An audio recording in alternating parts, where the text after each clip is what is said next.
Buenas tardes. Me quedo sentado por el micrófono, no me quedo sentado por otra cosa. Odio estar sentado. Pero bueno, muchas gracias a todos por estar aquí este día tan terrible de Junio de Bilbao. Cerramos con esta charla el curso 24-25 de charlas del ciclo Enigmas y más, que organiza el Círculo Escéptico y que hacemos aquí gracias a la librería Joker, que es colaboradora en este espacio Joker, que tan bien funciona y que tan bien situado está.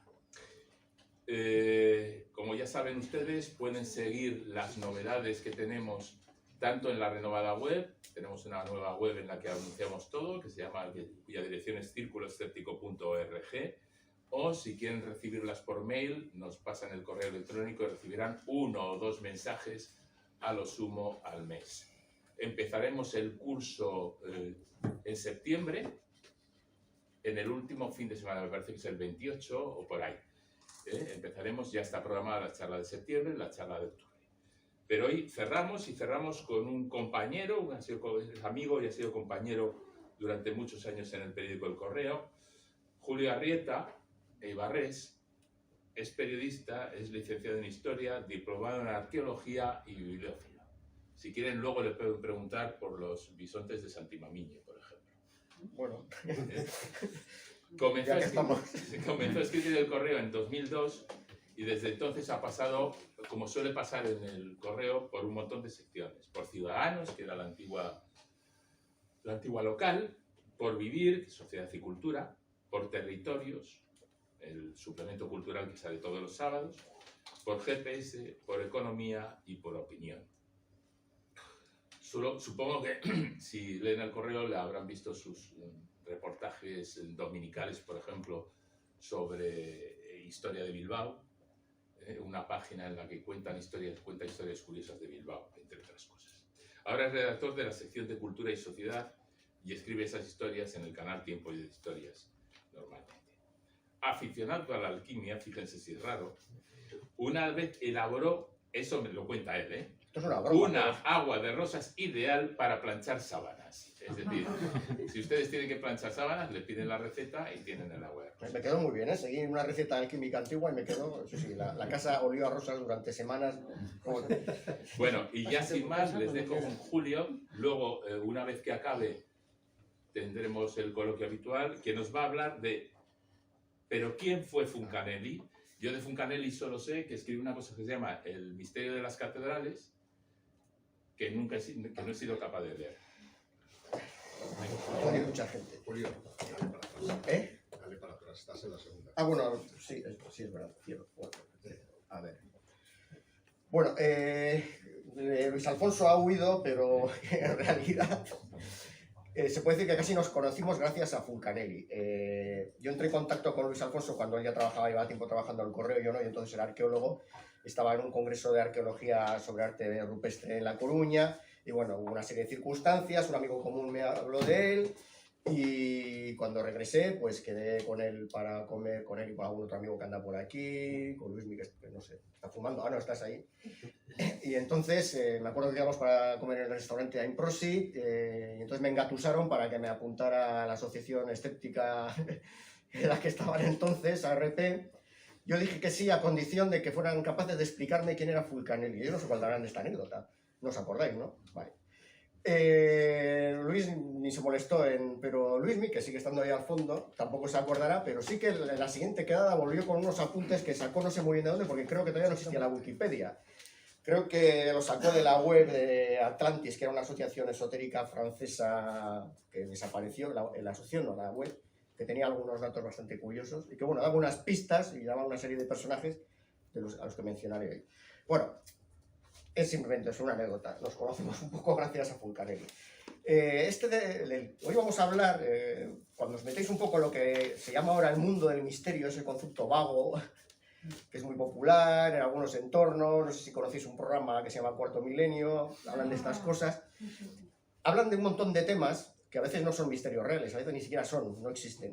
Este del que vamos a hablar hoy es un misterio real, sí que es un enigma, una incógnita, que tiene una solución. O sea, que es un misterio genuino, un misterio pequeñito, porque tampoco es que sea una cosa así cósmica ni gigantesca, pero es un misterio y, bueno, merece la pena explicarlo porque, como comentaré más adelante, da un poco las claves de cómo funciona el mundo del misterio. El misterio Fulcanelli te sirve para explicar cómo funciona todo este mundillo y cómo se retroalimenta constantemente. Fulcanelli, como ha comentado Luis Alfonso, es el seudónimo de un alquimista contemporáneo. Puede que a algunos sorprenda que hay alquimistas contemporáneos, gente que practica la alquimia cuando ya existe la química. Escribió 2 libros. Se supone que hubo un tercero, pero bueno, no vamos a meternos por ahí. El más popular de los cuales es este, El misterio de las catedrales. Seguramente habréis oído hablar de él. ¿Alguien lo ha leído? ¿Alguien que esté por aquí lo ha leído o lo ha ojeado alguna vez? Sí, Luismi, claro. Sin embargo, está muy presente en la cultura popular. José Luis Corral tiene una novela dedicada a él, Javier Sierra lo cita muy a menudo en sus novelas y en sus artículos, hay una película de Darío Argento basada en esta película, una película de terror, se le han dedicado canciones, y es el autor de una noción que se ha vuelto muy popular, yo la he oído incluso a guías en Free Tours aquí en Bilbao explicando la catedral de Bilbao, la noción de que las catedrales tienen mensajes ocultos en su decoración. Eso está impregnado, es un dato que da forma de la cultura pop. Os voy a enseñar una cosa. Esto que vais a oír ahora, si soy capaz de ponerlo en marcha, es un tema musical de Frank Zappa, el músico. No sé si lo conocéis, es un guitarrista de rock bastante extravagante. A ver.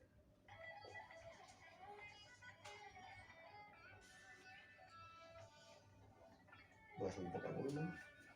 Es una instrumental de 2 minutos, divagante, con un solo de guitarra espectacular. ¿Se oye? Muy poquito. Está a tope. Bueno, es simplemente Frank Zappa divagando con su guitarra. Si entráis en su canal de YouTube y buscáis este tema, que se titula ¿Quién era Fulcanelli?, que es el título de mi ponencia, lo he sacado directamente de aquí, y empezáis a mirar los comentarios, descubriréis algo muy llamativo. A diferencia de otros comentarios de vídeos musicales, la gente no se pone a hablar de quién está tocando la batería o qué otros músicos brillantes están acompañando a Frank Zappa en esta actuación, que es una actuación en directo. Ya en el segundo comentario ya aparece este mensaje. Voy a parar esto un momentito. Si me lo veo. Aparece este mensaje que, como el cursor no funciona bien, no sé si voy a ser capaz de recuperar. Vale. Un momentito.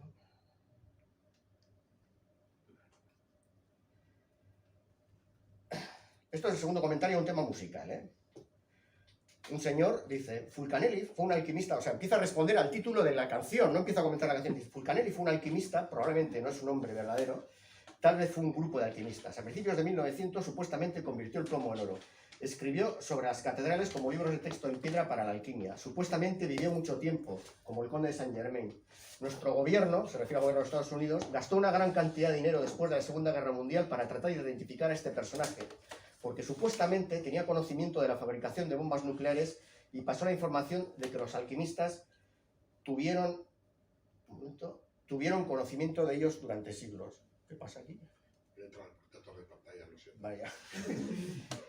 Bien, es un comentario, un tema musical en el que un señor en 4 líneas resume todo el mito de Fulcanelli, que es un alquimista desconocido que podía fabricar oro a partir del plomo, conocía el secreto de transmutación metálica, de algún modo alcanzó la inmortalidad y desapareció porque lo seguía la CIA, porque tenía conocimientos poderosísimos y peligrosos y era una persona un personaje que debía estar fuera de circulación.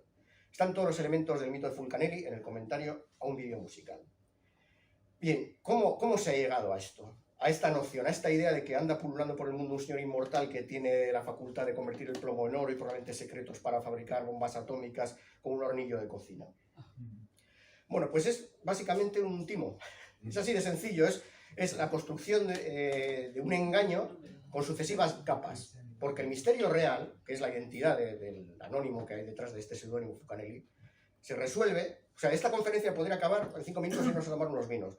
Porque saco de aquí, que tengo por aquí, la copia del registro del depósito legal del libro de la Biblioteca Nacional Francesa, y ahí están todos los datos. ¿Quién es el señor que firmaba con Fulcanelli? ¿Quién es el señor que escribía los prólogos? todos los datos de adicción. Es tan sencillo como eso. Si queréis algo spoiler y digo el nombre ya, porque bueno, tampoco... Pero bueno, lo dejaremos para un poco más adelante.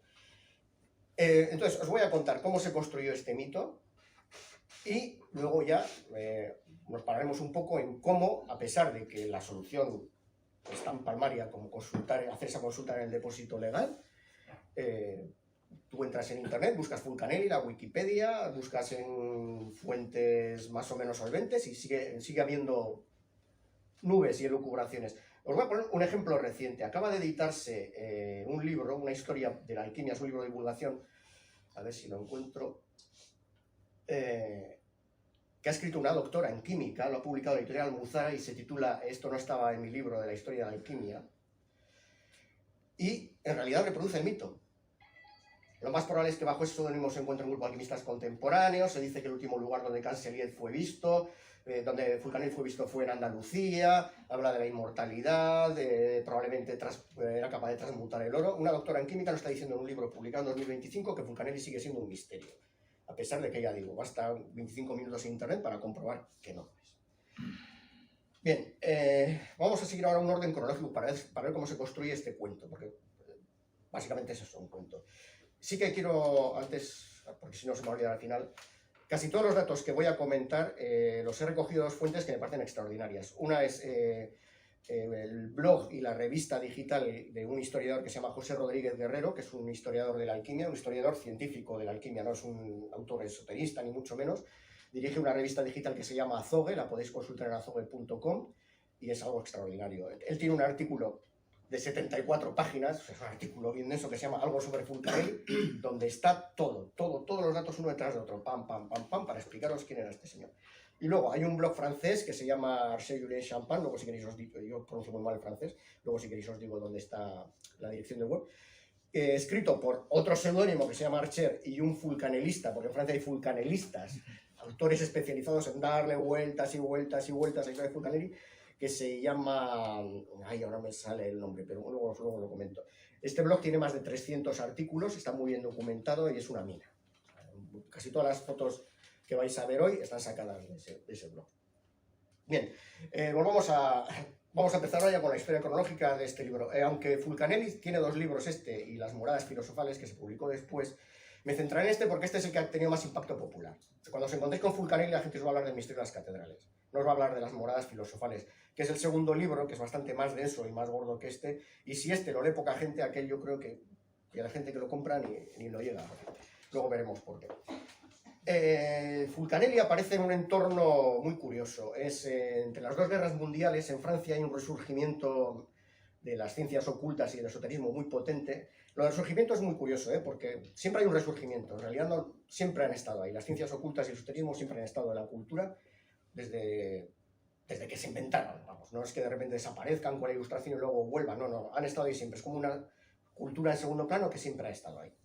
En ese boom que hay entre guerras en los años 20, sí que cobra potencia el renacimiento de la alquimia. Gente que se pone a practicar la alquimia, a construir su laboratorio en casa e intentar descifrar los textos alquímicos clásicos, que ahora veréis que no es tan fácil, para reproducir las recetas con el fin de obtener la piedra filosofal. ¿Alguien está familiarizado aquí un poco con la alquimia o sabe un poco de...? Bueno, os resumo un poco. El objetivo de la alquimia es... Sí, bueno, el objetivo de la alquimia es fabricar un agente que se llama la piedra filosofal, os sonará por Harry Potter, que tiene la facultad de que cuando se mezcla con un metal vil a cierta temperatura, en un crisol, generalmente suele ser plomo a unos 600 grados, lo transforma mágicamente en oro. Punto. O sea, con un crisol de herrero puedes generar una reacción nuclear, algo que necesitas el CERN para hacer, pero bueno. Entonces, ese trabajo sigue una serie de elaboraciones muy complejas, que son un lío y un follón en el que hay que tener en cuenta la astrología, la alineación de los astros, la propia pureza espiritual, porque el operador tiene que estar en un estado espiritual superior, no tiene que exponerse el preparado a la luz del sol, sino en directa con él. O sea, es un lío tremendo, con el objeto de fabricar este elemento y luego lo que ellos llaman el oro potable, que es el elixir de la vida, una panacea, la panacea universal, algo que te tomas y te cura de tus males y si no la inmortalidad, pues te causa una longevidad. O sea, te haces prácticamente inmortal. Por llamativo que parezca, la mayor parte de los practicantes de esta pseudociencia, ¿no?, o práctica iniciática, no sé cómo denominar, eran químicos e ingenieros químicos. A mí me sorprende mucho, yo soy de letras y mi formación científica es muy básica, entonces hay algo que a mí se me escapa porque no acabo de entender cómo una persona que tiene una cierta noción de cómo está compuesta la materia y se comporta la materia, luego es capaz de trabajar en su laboratorio con principios totalmente diferentes, con los 4 elementos, la idea de que cansando la materia puedes eliminar sus impurezas espirituales. Y a mí es un choque que me llama mucha atención, pero el caso es que buena parte de la gente de la que voy a mencionar hoy eran químicos o ingenieros químicos. De hecho, surge una sociedad alquímica francesa a principios del siglo XX y la funda un señor que era químico. Bueno, en este ambiente, esta gente se movía en unos círculos relacionados más que con yo lo llamaría, suele decirse sociedades secretas, pero son clubes sociales dedicados al esoterismo, relacionados a veces a grupos iniciáticos como hermandades rosacrucianas, martinistas, gente que se reunía en torno a alguien adinerado, aficionado a estas cosas, discutía sobre ello y frecuentaba las mismas librerías. Toda la gente que está implicada en este asunto se conoce entre sí. Entonces, en este ambiente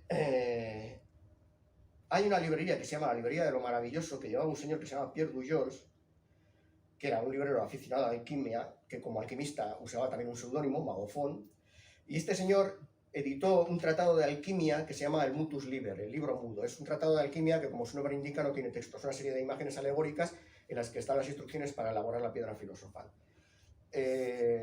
Mira, te podría haber traído un ejemplar, pero bueno, es un libro muy curioso.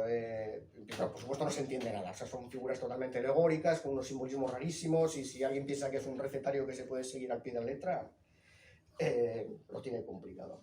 En este ambiente, en el que hay varias revistas que se dedican a publicar este tipo de literatura, en la que hay gente que se reúne, comparte libros, hay tasadores profesionales de libros esotéricos dedicados a la alquimia, editores que publican libros como este, el diálogo de María y Aros. María es la del baño María, el procedimiento del baño María, cuando cantamos algo del baño María, es obra de una alquimista, de una señora alquimista alejandrina del siglo IV.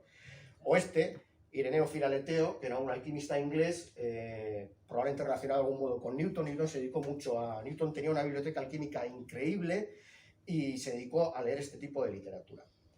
Lo que tiene este tipo de textos es que no son fáciles de leer. Son muy atractivos, pero no son fáciles de leer. O sea, se supone que aquí está el secreto para elaborar la piedra filosofal, y tú dices, joder, ya, pues me lo compro, saco mi caja del quimicefa que me regalaron los Reyes Magos en su día, y empiezo a mezclar el azufre con... Pero no funciona así. Os voy a leer un par de textos para que os hagáis una idea, si no habéis leído nunca un tratado antiguo de alquimia, ¿a qué suena? El oro es puro, el oro es pues el único y verdadero principio a partir del cual puede producirse oro. Dices, ah, vaya, o sea, de oro voy a sacar oro, mal negocio.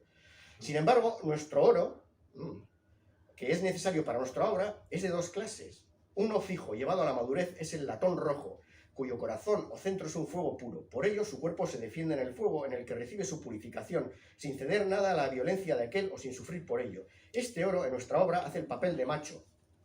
Se le une nuestro oro blanco, más crudo, que es nuestro segundo oro más crudo, en cierto modo como simiente femenina, con el que se une en el que deposita su esperma. Y así... Se supone que el alquimista lo que tenía que hacer era estudiar estos libros, intentar descifrarlos, y cuando ya tenía una idea de a qué se estaban refiriendo, coger los materiales, irse a su laboratorio y empezar a trabajar en ellos. La alquimia tradicional, tampoco quiero meterme mucho en esto, pero bueno, para que veáis una idea, la alquimia antigua, la que se practicaba en la Edad Media, pero sobre todo la alquimia, siempre la identificamos mucho con la Edad Media, pero se desarrolla sobre todo en los siglos XVI y XVII, requería una de las elaboraciones que duraban muchísimo tiempo, meses y meses de trabajo. Además es un trabajo muy monótono. Cuando logras descifrar un poco de qué va todo este rollo, consiste en coger un trozo de pirita, que son los materiales que se utilizan como materia prima, machacarlo en un mortero que tiene que ser de ágata, mezclarlo con un disolvente, que creo que era ácido sulfúrico, no, bueno, y machacarlo, esperar a que coagule, como dicen ellos, volver a machacarlo, pero esperar a que la luna y los astros estén alineados en el momento adecuado para que eso ocurra. No tienen que darle el sol en ningún momento, calentarlo, esperar a que se enfríe, vuelta a empezar, y así durante unos 4 meses. A los 4 meses ocurre algo portentoso que indica que ya puedes pasar a la siguiente fase de la obra, que es vuelta a empezar, bla, bla. Se supone que el cosmos se manifiesta en tu crisol. De algún modo ves algo ahí portentoso y a mí no me ha pasado, todavía no sé exactamente cómo es.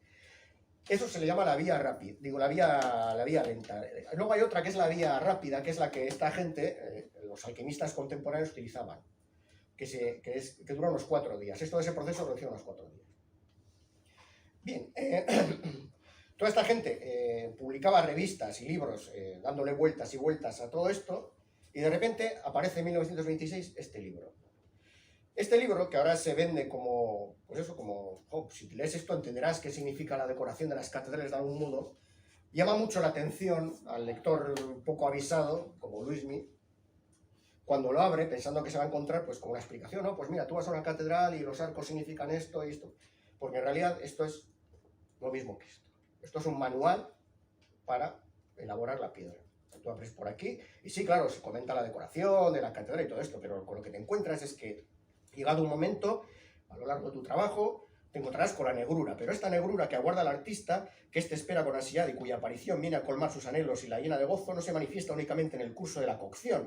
El pájaro negro aparece en diversas ocasiones y esa frecuencia permite a los autores sembrar confusión en el orden de las operaciones.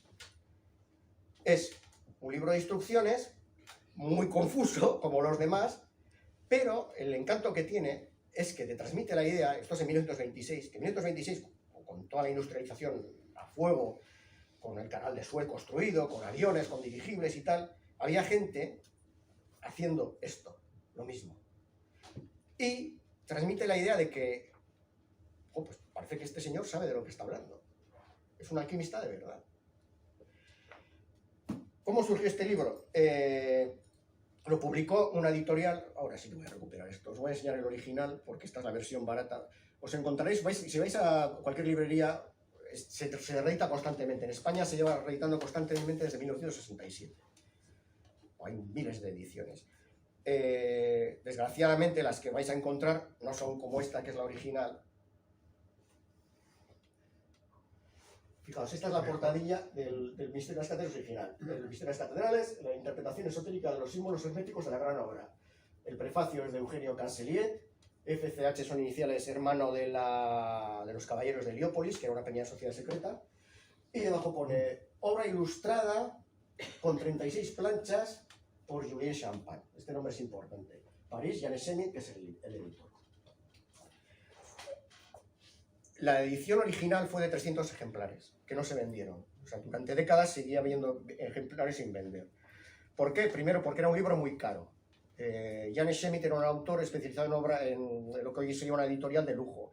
Esto salió a la venta por unos 200 francos. O sea, se hicieron 300 ejemplares, de los cuales se hicieron 20 en un papel de gran lujo, papel japonés, 30 en otro papel también estupendo y el resto en el otro papel, pero no, entonces es un libro de gran formato, muy bien editado, con las ilustraciones de este señor, Julien Champagne. Si habéis estado en Notre Dame, seguramente habéis visto esta estatua alguna vez. Se supone que es el alquimista. Nos detendremos en esta. Bien, Jan Schmidt sabía quién era Fulcanelli, ¿no? El libro no llegó ahí y publica esto. Él en su editorial recibió la visita de un personaje misterioso que no se identificó, que le dijo que tenía un proyecto de un libro, le contó todo lo que quería contar sobre los secretos de la gran obra a través de las catedrales góticas, con unas ilustraciones fabulosas, y dijo, pues sí, adelante, vamos a sacarlo, hay mercado para esto, un mercado reducido pero que funciona, los gastos son cuantiosos, pero si vendemos pues hacemos caja, o sea que funcionará, adelante. Ya cuando se llegó a un acuerdo de que se iba a sacar el libro, este señor misterioso que no se identificó regresó con su discípulo y ya se identificaron, obviamente. El discípulo es el que escribe los prólogos. Digo los prólogos porque si os compráis ahora una edición de Misterios Catedrales descubriréis que hay 3, por las 3 ediciones que ha tenido el libro, aunque en las más recientes se han eliminado. Y luego lo que también descubriréis es que lo que se han eliminado son las ilustraciones. Las ilustraciones de Jean-Julien Champagne, que son muy buenas, porque era un muy buen pintor, han sido eliminados y han sido sustituidos por fotografías que en algunos casos pues no hacen justicia. No es una casualidad esa eliminación. Bien, el libro se editó con una tirada de 300 ejemplares, pasó sin pena ni gloria, estamos hablando de 1926 cuando se publica. Siguió habiendo ejemplares a la venta durante años, recibió en el mundo académico un libro que proponía que una catedral gótica era como un libro mudo de piedra en el que estaba la receta para elaborar la gran obra alquímica, era una fantasía desbordante, que no tenía mucho sentido, y en el propio mundo esotérico pues tampoco hubo alguna reseña de Paul Lecour en una revista que se llama L'Esculap, que dijo, qué bien, qué interesante, es una propuesta muy bonita, muy atrevida, muy poética y tal, pero bueno, se quedó ahí. Pasaron unos años y salió la segunda obra de Fulcanelli, en 1930, que se llama Las Moradas Filosofales, y ocurrió más o menos lo mismo. En aquel se tiraron 500 ejemplares, pero tampoco se quedó en un perfil muy bajo. Hubo una segunda edición ya en los años 50, el dibujante había muerto ya, el dibujante murió, Jean-Jules Champagne murió en 1932 de una gangrena, él era una persona que tenía una vida muy mala, consumía muchísima absenta, probablemente algunas otras sustancias también, no era una persona de vida ordenada, se infectó una pierna y bueno, murió de una infección, de una artrosis que se infectó, una muerte bastante terrible. Entonces quedó al mando del libro, como único responsable del libro, el prologuista. En las siguientes ediciones se añadieron otros prólogos, y si en el primer prólogo Cancellier, que es el prologuista, decía: es tarea ingrata e incómoda para un discípulo la presentación de una obra escrita por su propio maestro, por ello no me propongo analizar aquí el misterio de las catedrales ni subrayar su belleza formal y su profunda enseñanza. A este respecto confieso muy humildemente mi incapacidad. Este señor se presenta como un aprendiz de un alquimista, que es el que revela aquí sus secretos, y yo solo me limito a llevar el manuscrito y a escribir el prólogo. Y luego habla también muy bien del dibujante. Dar calurosamente las gracias al artista a quien mi maestro confió la ilustración de su obra. En los siguientes prólogos, la actitud de Cancellier, el prologuista, va cambiando. Ya deja de ser el simple aprendiz, que bueno, yo iba con él y tampoco entendía muy bien. Ya de repente era, Fulcanelli me dio unas notas y les di forma yo, las acabé escribiendo yo, y el libro, pues más o menos tal como está redactado, es mío. Champagne, sí, un gran pintor, pero bueno, vamos a retirar las fotos porque, las imágenes, los dibujos, porque al final va a ser mejor que haya fotografía. La segunda edición tampoco tuvo mucho éxito y entonces ocurrió algo.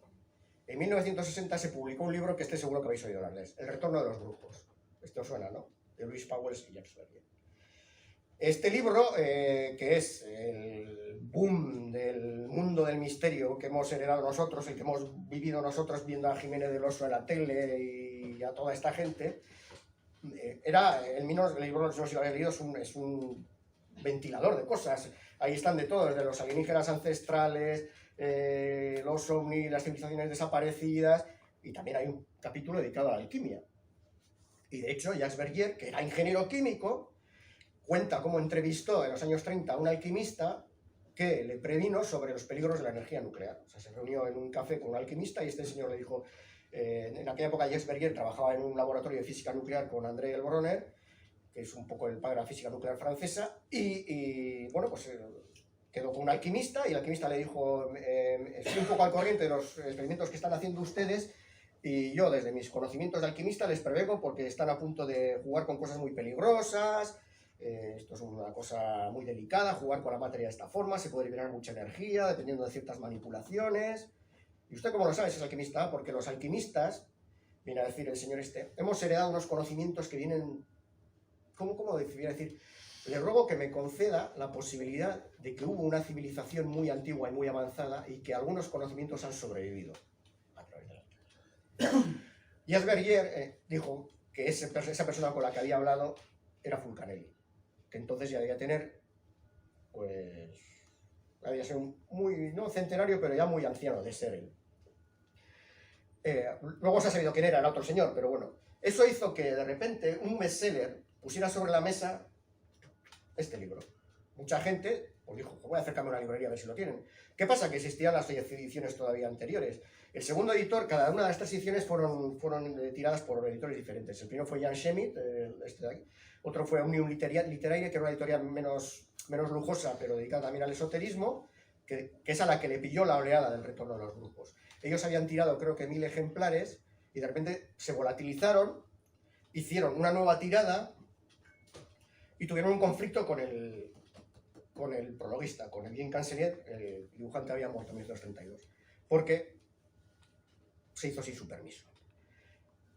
Y diréis, bueno, ¿y qué le importará al prologuista que se haga una edición de un libro que ha prologado? Pues importa porque mágicamente el prologuista se había hecho con los derechos de autor.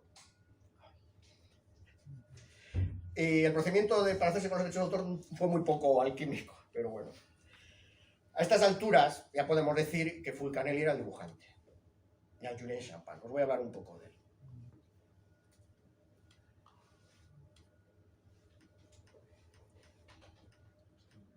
Esto lo voy a comentar luego si tengo un momento. No. Julio, te Sí. puedes desplazar con cursores si prefieres. Bueno. Si prefieres no usar el... Mira, esta es la firma de Fulcanelli, por si queréis. Esto es un retrato de Fulcanelli que hizo René Schwaller de Lubitsch, que era un señor que también era químico, ingeniero químico, y que tenía un laboratorio de medicina homeopática, que le pasaba una pensión vitalicia al dibujante del Misterio de las Catedrales, a Jean-Julien Champagne. Y dices, joder, ¿por qué un laboratorio le va a pasar pasta a un tío que dibujaba? Pues porque Jean-Julien Champagne, en contra de lo que Cancelier, el prologuista, fue contando a lo largo de los años, era alquimista. Si leéis los diferentes prólogos y los prólogos que Cancelier escribió en sus otras obras o artículos, entrevistas que fue dando, Cancelier vivió mucho, murió en 1982. Hay entrevistas hechas en la tele que están en YouTube, o hay entrevistas de radio. Cada vez que hablaba de cómo se gestó este libro, iba rebajando el papel de su compañero hasta dejarlo prácticamente nada. Al final era un amigo que tenía Fulcanelli por ahí, o que pintaba para él de vez en cuando, estaba por ahí, y luego tampoco era muy buena persona, que hacía unas cosas muy raras, pero era alquimista, no tenía conocimientos. No, sí que los tenía. Sí que los tenía, porque de hecho, este es un autorretrato de Jean-Julien Champagne, y este es él en su otro trabajo. Jean-Julien Champagne, aparte de pintor y alquimista, era ingeniero autodidacta. Trabajaba para la familia Lesseps, la del canal de Suez. Le contrataron los hijos de Lesseps para construir y para diseñar y construir. Esto es la parte trasera. Este es el bigote de la derecha es Jean-Julien Champagne, para construir este vehículo, que es un trineo coche impulsado a hélice, que llegó a funcionar. Este es un cuadro de Champagne. Los Lesseps, los hermanos Lesseps, también le pasaron un sueldo vitalicio a Jean-Julien Champagne. Jean-Julien Champagne tenía dos fuentes de ingresos. Era un pintor que por un lado recibía dinero de un laboratorio homeopático y por otro del laboratorio privado de la familia Lesseps. La primera vez que aparece escrito el seudónimo de Fulcanelli es en una carta privada de la mujer de Bartoldi, el escultor de la Estatua de la Libertad, que era amiga de los Lesseps, en la que le contaba a un familiar de los Lesseps que los hermanos Lesseps se estaban gastando el dinero en cosas esotéricas, en tonterías básicamente, con un tal Jean-Julien Champagne Fulcanelli. Eso es una carta privada. En ese entorno, el nombre que se identificaba con Fulcanelli, antes de que se publicara el libro, estoy hablando de los años 10, el libro se publicó en 1926, era Jean-Julien Champagne.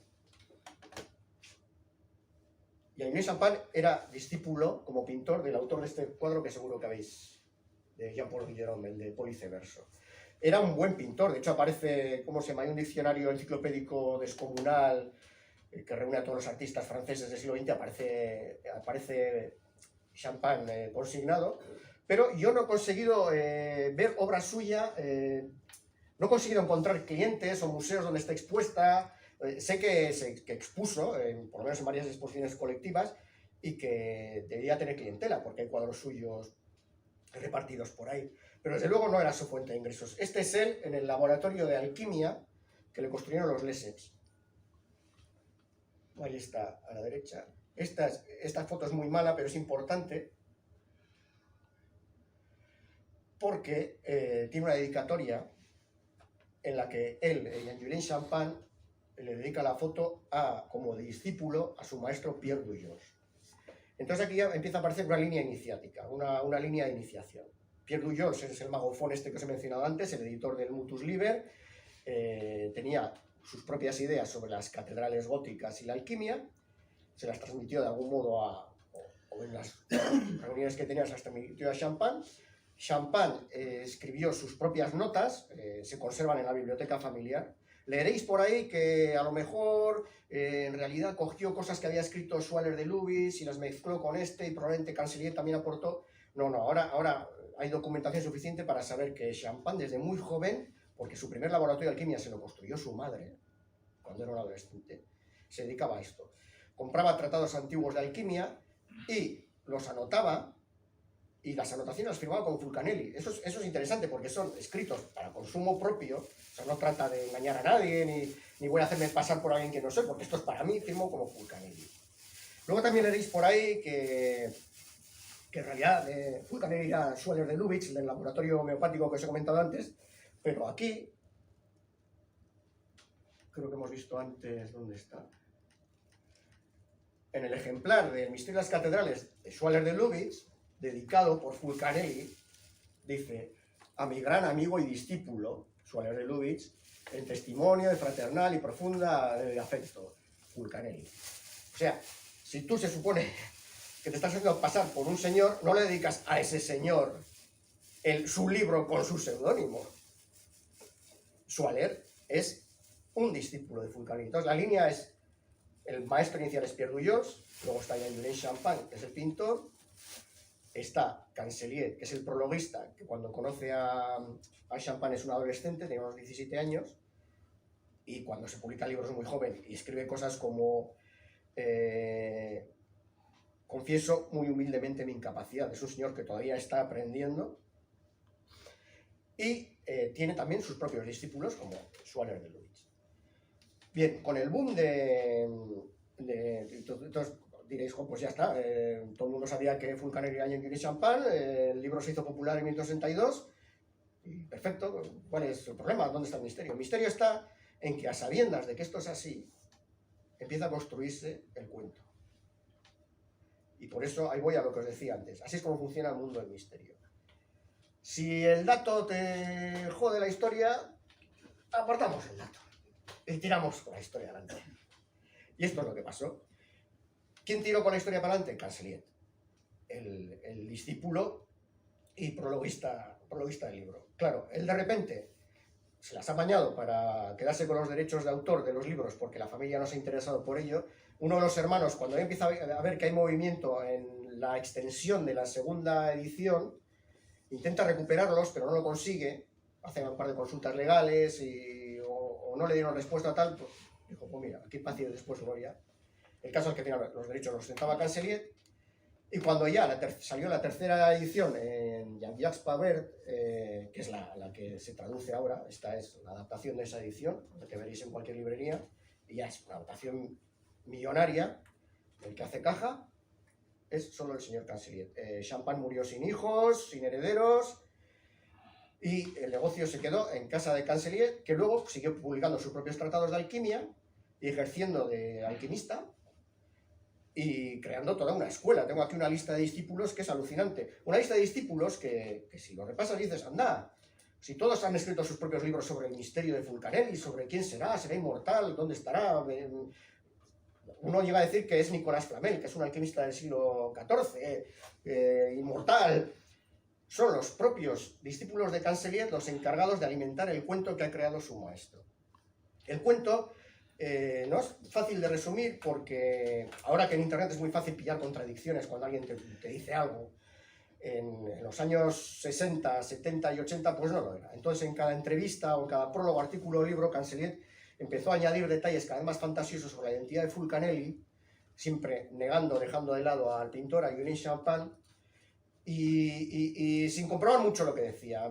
Si entráis en cualquier página dedicada a esto, cualquier página del ámbito esotérico, veréis que los datos no casan.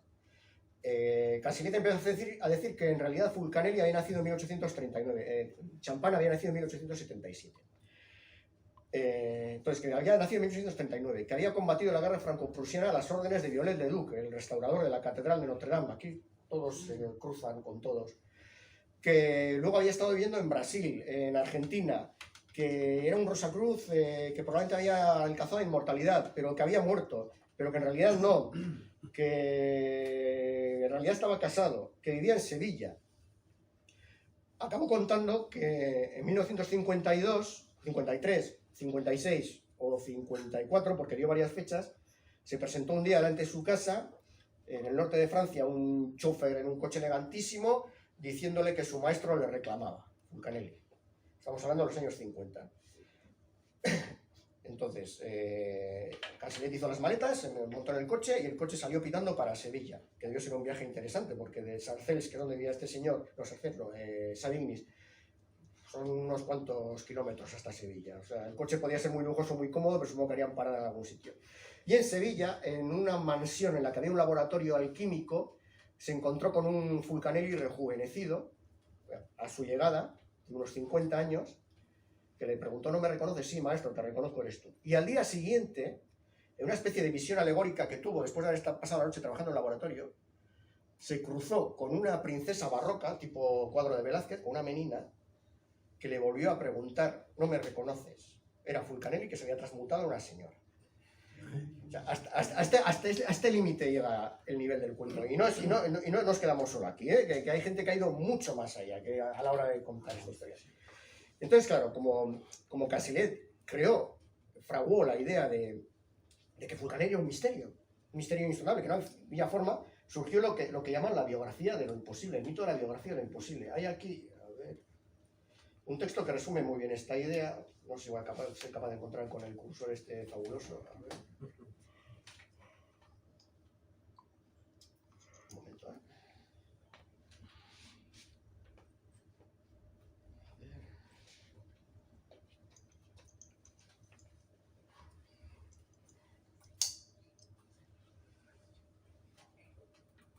Voy bajando así porque como no me funciona el cursor.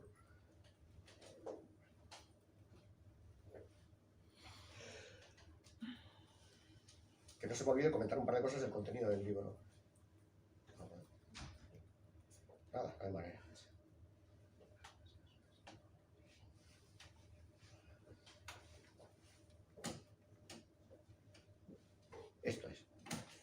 Esto es de un prólogo de un libro que se titula Fulcanelli, una biografía imposible, escrito por un alquimista donostiarra que se llamaba Luis Miguel Martínez Otero.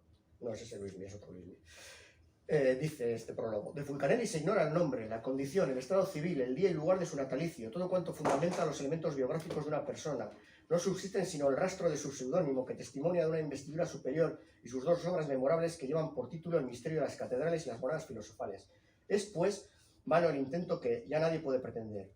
Allí donde esté por tierras de las Hespérides, en existencia corporal todavía, o bien con su cuerpo en putrefacción, él radicalmente transmutado, Fulcanelli no traicionará el secreto que con celo guardó antes del acontecimiento. Esto está escrito en 1086. Fulcanelli es un ser mágico, que lo mismo está en un plano superior, lo mismo es inmortal y vive en Sevilla transformado en una princesa barroca, lo mismo es el conde de Saint Germain, como dice un autor por ahí. Entonces, aparte de los fulcanelistas, del mismo modo que hay ufólogos o hay expertos en cualquier tipo de esoterismo o misterio, están los grandes expertos en Fulcanelli, que son casi un mundillo en sí mismo. Si entráis en la Wikipedia, en la página francesa, y buscáis el artículo de Fulcanelli, os encontraréis con una lista de sospechosos de quién pudo ser Fulcanelli, que es alucinante. Por supuesto están Cancellieri y Champagne, porque desde el principio todo el mundo sabía que esto tenía algo que ver.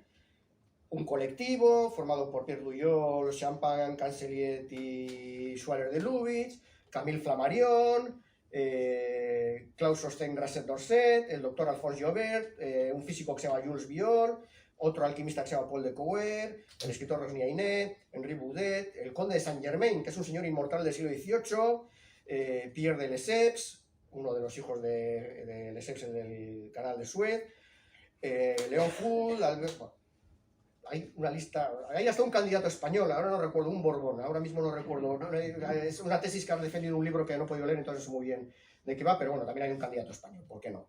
Me sorprende que nadie haya apuntado todavía a la hipótesis que total ya ha puesto Esta. Por alguna razón no hemos llegado aquí todavía. Si queréis apuntaros y defender la teoría de que Fulcanelli era un marciano, adelante, porque siempre habrá alguien que os hará caso. El caso es que si leéis a José Rodríguez Guerrero, el historiador este del que os he hablado, él mismo se asombra de cómo es posible. ¿Cómo es posible que si tú vas al depósito legal, ves quién depositó el libro, a quién identificó el primer editor como los autores, el señor misterioso que apareció, que al final era el dibujante, Jean-Jules Champagne, el otro señor que era el prologuista y que llamaba maestro al mayor, todo el mundo veía esa relación entre los dos, maestro-discípulo, vivieron juntos en el mismo, la portera de su portal identificó a Fulcanelli, porque vivían juntos, hubo un momento en que en el sexto piso del número 59 de la calle Rochechouart de París, que es donde se celebró la Segunda Internacional, por cierto, donde se portaron uno más abajo, vivían en el sexto piso puerta con puerta, que por cierto, menudos vecinos, porque tenían un laboratorio de alquimia ahí, como para tener a la gente mezclando cosas raras que pueden explotar en cualquier momento. La portera reconoció que vivían juntos y que Cancellier trataba de maestro a Champagne, pero de repente, cuando llega el éxito, Champagne, pues ya no es un maestro, es un excelente pintor, luego simplemente un pintor, y luego alguien que no era un poco turbio, demasiado absenta, malas amistades, le pillaron una vez haciendo algunas trampillas raras. También es cierto que tenía sus cosillas, como mucha gente que se dedica a estas cosas del misterio, pues intentó engañar alguna vez. Por ejemplo, una vez, antes de que llegara el misterio de las catedrales, falsificó un carnet de su abuelo para hacerse pasar delante de un médico que estaba estudiando medios o algún método para retrasar el envejecimiento o lograr la longevidad. Se intentó hacer pasar delante de ese señor por un alquimista que había rejuvenecido. No, mira, ves, este carnet pone que tengo 80 años, pero mira, tengo aquí 30 y estoy estupendamente. Y le pillaron y fue un desastre. También tuvo algún lío en los tribunales con algún otro esoterista. Y sí, tiene sus turbiedades. Pero ya es innegable que que Fulcanelli era este señor, el pintor este. Bien, otra cosa, el contenido del libro. ¿Qué pasa? Vamos muy... 7 minutos, 8. Sí, acabo con el contenido del libro. Podréis decir, sí, vale, todo esto está muy bien, pero bueno, una catedral gótica que está llena de símbolos no entra dentro de lo posible que haya simbología alquímica. No es una ocurrencia absurda como decir que haya mensajes de la Atlántida o representaciones de los alienígenas ancestrales, ya que en las catedrales a menudo aparecen representados los gremios medievales, te puedes encontrar con un panadero o un zapatero, pues ¿por qué no aparece un alquimista? ¿Tan disparatado es lo que define Fulcanelli?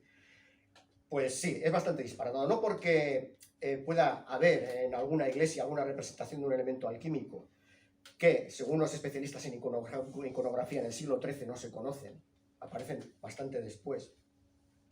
Lo que ocurre es que el planteamiento de Fulcanelli, y es que es toda la iglesia, desde la propia planta que según él simboliza el crisol del alquimista, hasta las gárgolas, pasando por las agujas, los relieves, las vidrieras, que todo tiene un significado alquímico.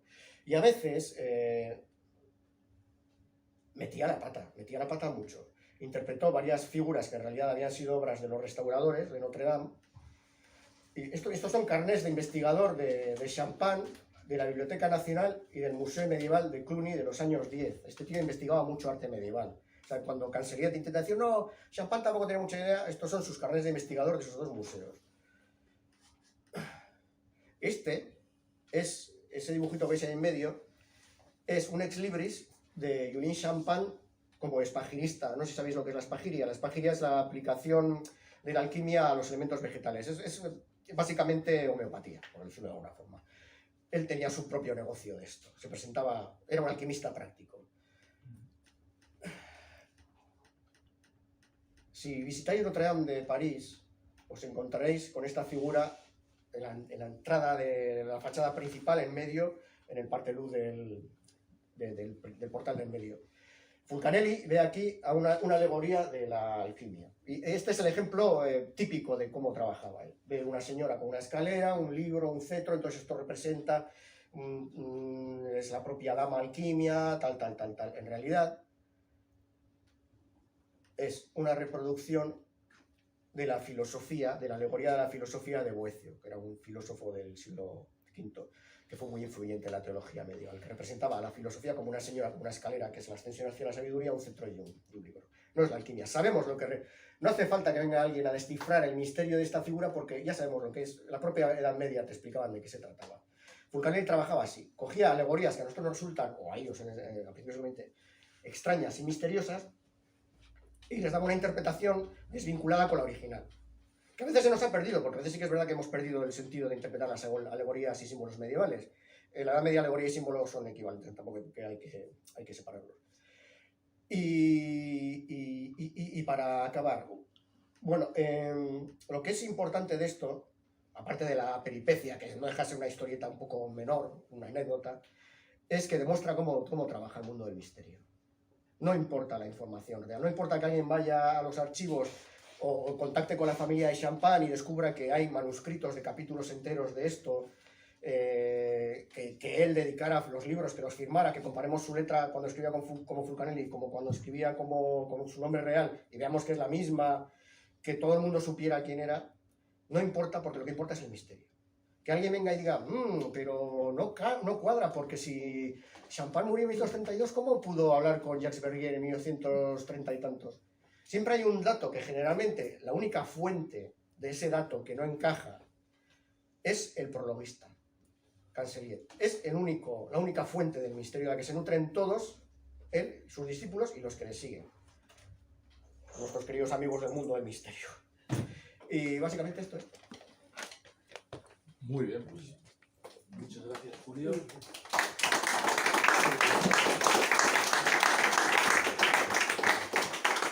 Bueno, ahora tienen ustedes la palabra para preguntarle lo que quieran. A ver, Luis Miguel, la pregunta trampa esa que tenías preparada para cogerme, ¿cómo era? No, la verdad es que se me ha olvidado. Oye, ¿el nombre del misterio de las catedrales es por marketing? ¿Por qué es? ¿Estaba de moda en aquel momento? Es curioso porque, mira, hay una cosa aquí, gracias al cursor mágico este, voy a ver si consigo encontrar la cita que necesito. Te la activo. No, espera.